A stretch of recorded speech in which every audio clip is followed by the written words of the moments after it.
গর্ভাবস্থায় কাঁচা পেঁপে খাওয়া কতটা নিরাপদ আজই জেনে সতর্ক হন। আপনাদের সাথে আছি আমি উর্মি আহমেদ তৃষা। আমি একজন ফার্মাসিস্ট। স্বাগত জানাচ্ছি নূর অব ইসলাম চ্যানেল থেকে, যেখানে আমি স্বাস্থ্য এবং ইসলামিক লাইফস্টাইল নিয়ে আলোচনা করে থাকি। চলুন আর কথা না বাড়িয়ে শুরু করা যাক।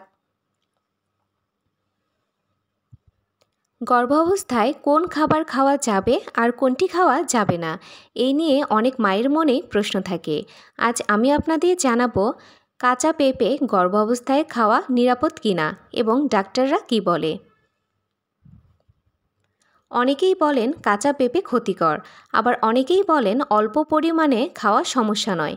তাহলে আসল সত্যিটা কি? ডাক্তাররা কেন গর্ভাবস্থায় কাঁচা পেঁপে খেতে নিষেধ করে, চলুন দেখে নেওয়া যাক। কাঁচা পেঁপেতে ল্যাকটেজ নামে একটি উপাদান থাকে, যা জরায়ুতে সংকোচন ঘটাতে পারে। এতে পেপেইন নামক এনজাইম থাকে, যা অনেক সময় ভ্রূণের জন্য ক্ষতিকর হতে পারে। তাই গর্ভাবস্থায় ডাক্তাররা কাঁচা পেঁপে না খাওয়ার পরামর্শ দেন। এবার দেখব পাকা পেঁপের উপকারিতা। পাকা পেঁপে ভিটামিন এ, সি, ফোলেট ও ফাইবার সমৃদ্ধ, যা মা ও বাচ্চার জন্য উপকারী। তবে সবসময় চিকিৎসকের পরামর্শ অনুযায়ী খাওয়া উচিত। এবার দেখব সতর্কতা।